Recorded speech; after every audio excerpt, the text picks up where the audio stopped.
Hi everyone, my name is Kerry.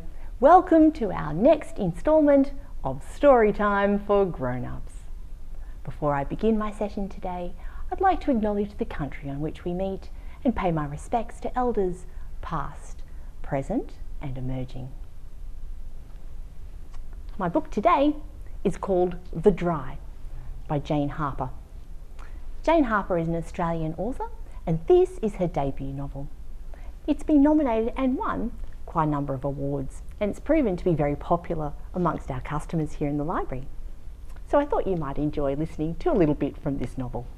I start off today in the first chapter.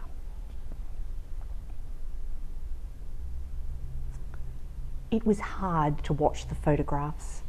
They flashed up on a screen at the front of the church in a relentless montage. Luke celebrating as an under-10 footballer, a young Karen jumping a pony over a fence. There was something grotesque now about the frozen grins, and Falk saw he wasn't the only one averting his gaze. The photo changed again, and Falk was surprised to recognise himself. A fuzzy image of his 11-year-old face looked out at him. He and Luke were side by side, bare-chested and open-mouthed as they displayed a small fish on a line. They seemed happy. Falk tried to remember the picture being taken, and he couldn't. The slideshow continued. Pictures of Luke, then Karen, each smiling like they'd never stop. And then there was Falk again.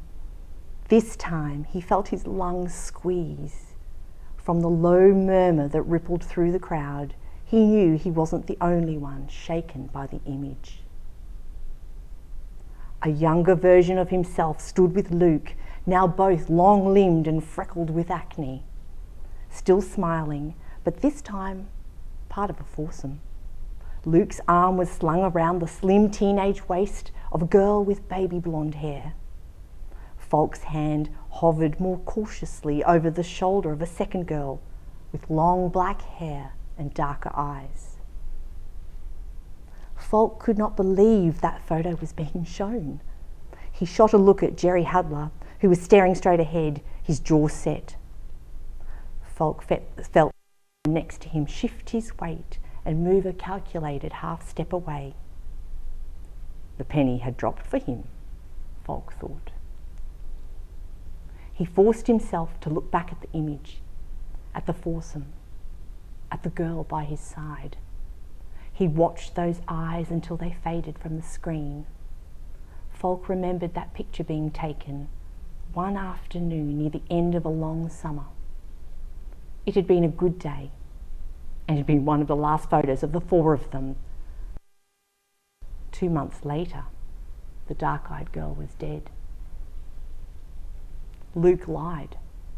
You lied. Falk stared down at the four for a full minute. When he looked back, time had moved on and Luke and Karen were smiling with stiff formality on their wedding day. Falk had been invited. He tried to remember what excuse he'd offered for not attending.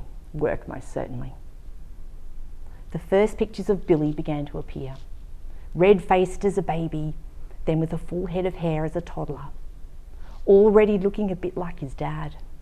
Standing in shorts by a Christmas tree, the family dressed up as a trio of monsters, their face paint cracking around their smiles.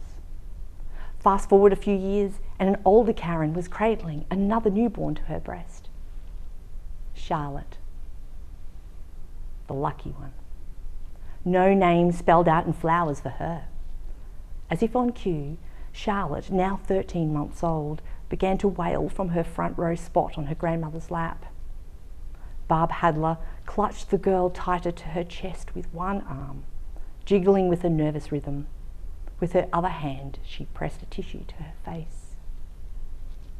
Falk, no expert on babies, wasn't sure if Charlotte recognised her mother on the screen, or perhaps she was just pissed off at being included in the memorial when she was still very much alive. She'd get used to it, he realised. I hope you enjoyed that little taster from The Dry by Jane Harper. Don't forget to like and comment in the field below, and we look forward to seeing you next time. See you.